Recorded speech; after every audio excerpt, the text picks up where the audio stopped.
Lesson 2, key of F sharp, chords, progressions, and inversion. Alright, in the last lesson we learned all the notes, intervals, and the number system. Today we're going to take that foundation and build chords, explore progression, and learn how inversions make playing smoother. By the end of this lesson, you will be able to create any chord in any key, especially F sharp, and play basic progressions confidently. Numeric system in chords. Chords are built from the number position of the scale.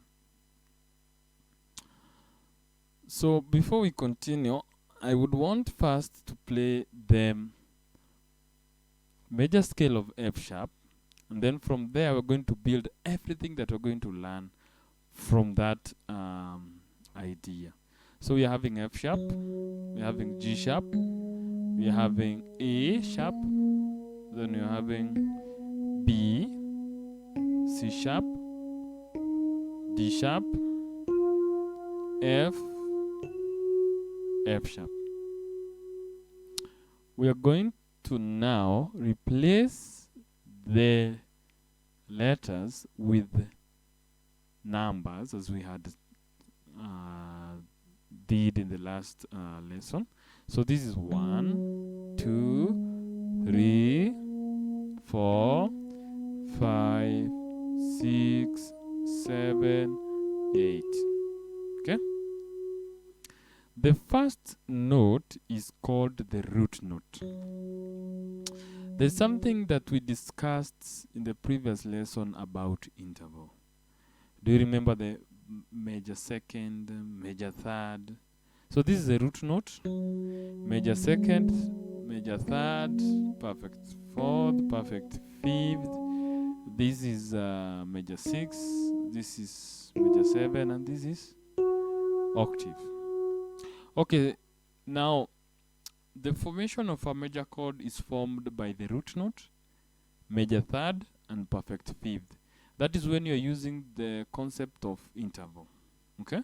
So when you have your 1, your 3, and your 5th chord, if you can play it here, this is our first chord. Now I am making things easier for us because we are going to use numbers and we're going to make things very easy. So the majors, the chord 1 will be 1, 3, 5. Chord 2 will be 2, 4, 6. Chord 3 will be 3, 5, 7. Chord 4 will be 4, 6, 1. Chord 5 will be 5, 7, 2. Chord 6 will be 6, 1, 3. And lastly, the last chord 7 will be 7, 2, 4. Okay? According to the interval, the minor chord is created by the root note. So maybe let's say we are in the key of G sharp. It will be the root note, major third, and then perfect what? 5th. But since we are in the key of F sharp, we don't want to stress you people. Just say 1. Just say 2, 4, 6. 2, 4, 6. And then you have 3, 5, 7. And then you have 6, 1, 3. Those are the minor chords. So the arrangement of the major key is that 1, 4, and 5 are major chords.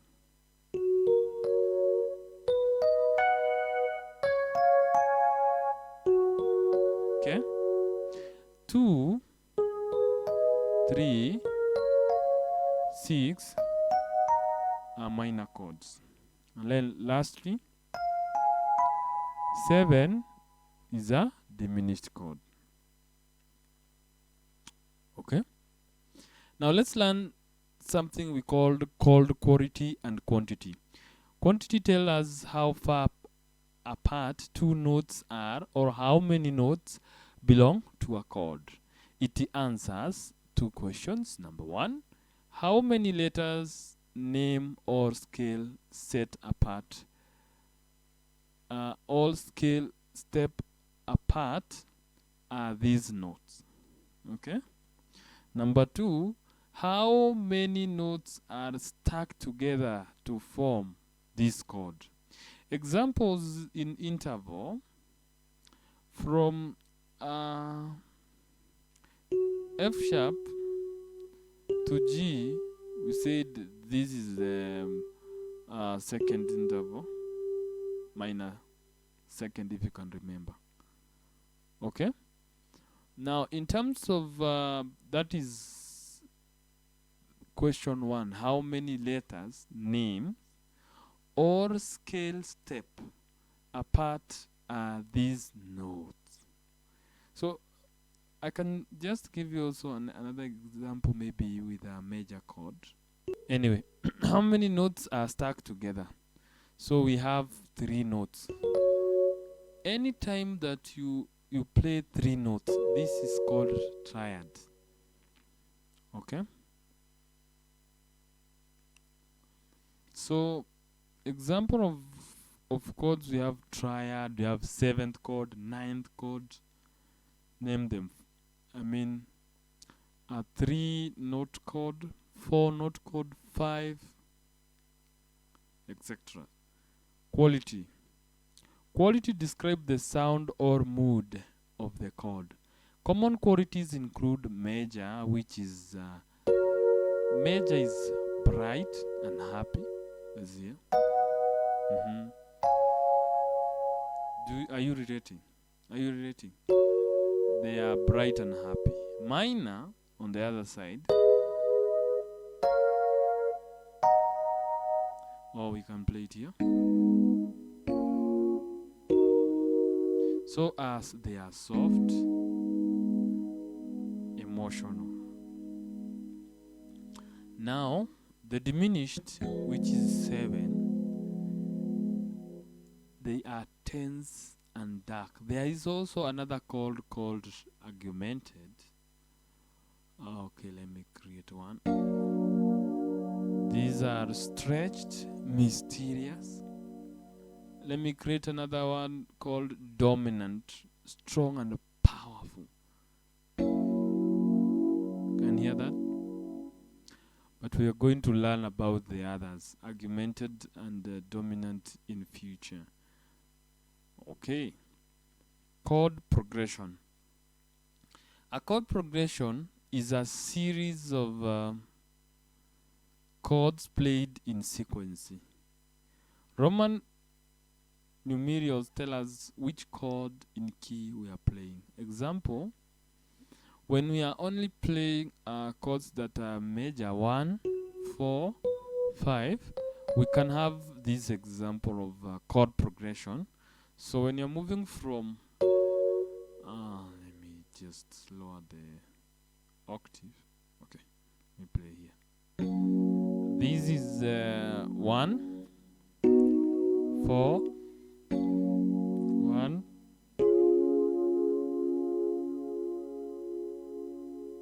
5, 1, 4, 1, 5. So these are moving from here, the movement from here to here, from 1 to 4, back to 1, and then going to 5 is what we call chord progression. Okay, that's a good example.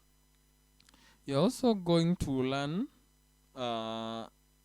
what we call as the chord inversion. To this is going to do what? To ease movement on your right hand. It's going to reduce hand movement. and smooth out progression. So instead of moving from F sharp, chord 1, to chord 4, instead of this jumping, you are going to rearrange the notes. You need to write down. So for example, chord 1 has 1, 3, 5. Chord 4 on this other side has 4, 6, 1. 4, 6, 1. So the note that is going to appear in both chords is 1. So on this side, you're just going to move from 3, 5 to 4, 6. And you have your chord 4. So for example, 1, 4.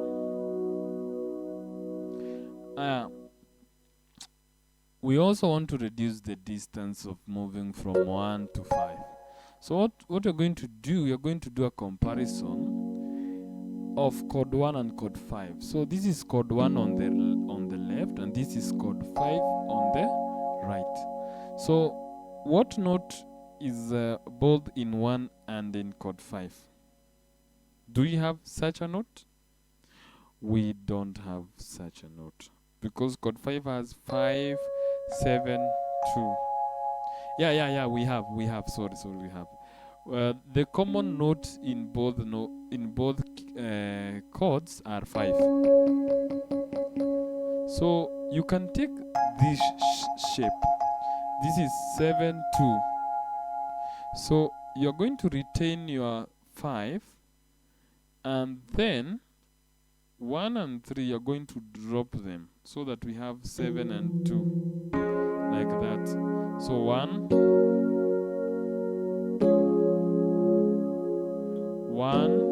5. So we are going now to have this progression: 1, 4, 1, 5. It has simplified our job, and it has also given us a voicing that we didn't have earlier. Remember, the voicing that we had earlier on is this: 1, 4, 1, 5. Listen to this one.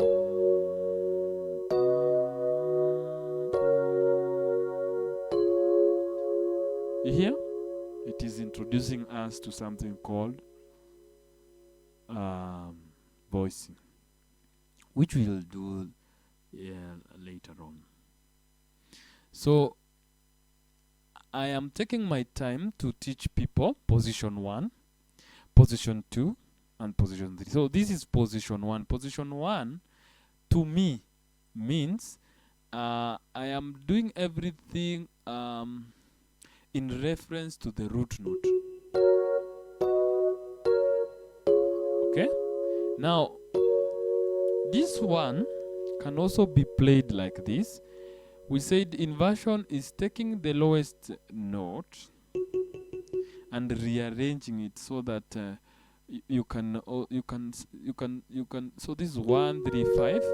You can start with 3, 5, 1, and then the last one 5, 1, 3. So this one is called first inversion. This one is called second inversion. Okay? So position 2 actually is in first position. So in this first position, your 4, by the way, is just here.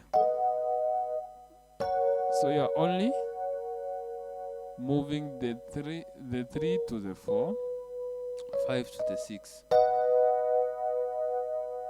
So 1, 4, 1, and then 5. You're going to have 5, 7, 2. So you're starting with the 2, 5, 7. So second position, the chords will be 3, 5, 1, 4, 6, 1, 1, 3, 5 again, And then chord 5 will be 2, 5, 7. Okay, so that is position 2. It's better you train with both hands. Now let's go to position 3, which is in second inversion. So this is the second inversion. Let's play it from here. So the second inversion has 5, 1, 3. Now there are 2 positions that you have learned with 4. You have learned when you're playing 1, 4, 6. You have also learned the original one, which is 4, 6, 1. Now what you're remaining with is the position of 6, 6,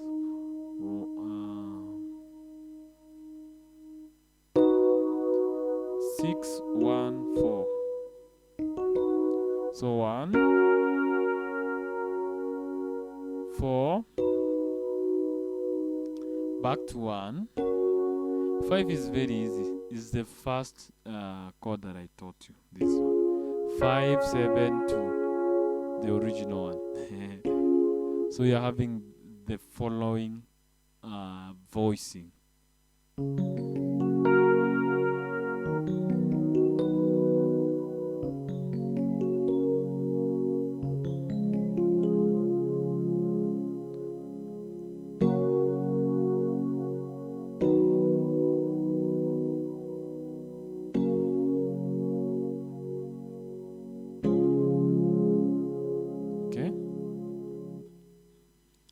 So those are the 3 positions that you need to practice, and then in the future you're going to combine the positions. You don't have to be stuck at one place. You can come here. You can mix.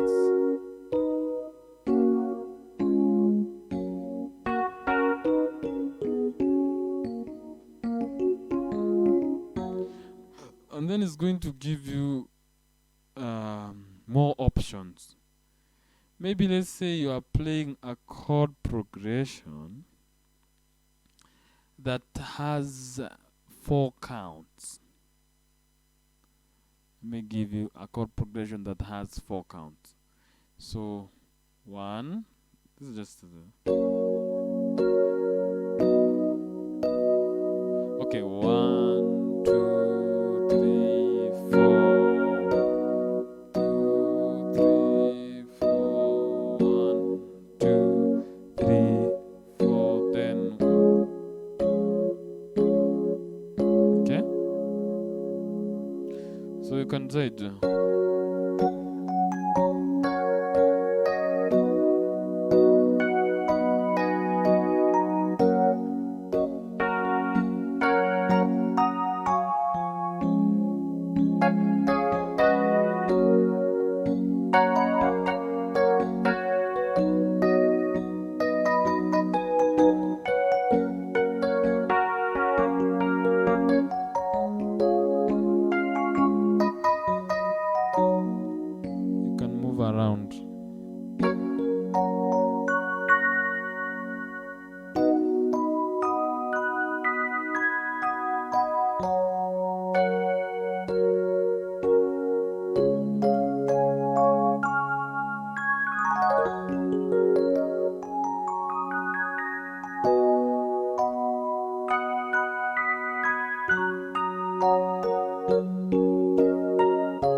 do such things, but you can have now an opportunity to explore other things.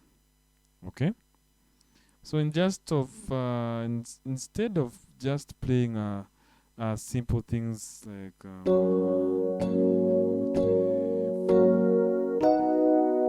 So you can play around with the chord inversion, but you have to practice. So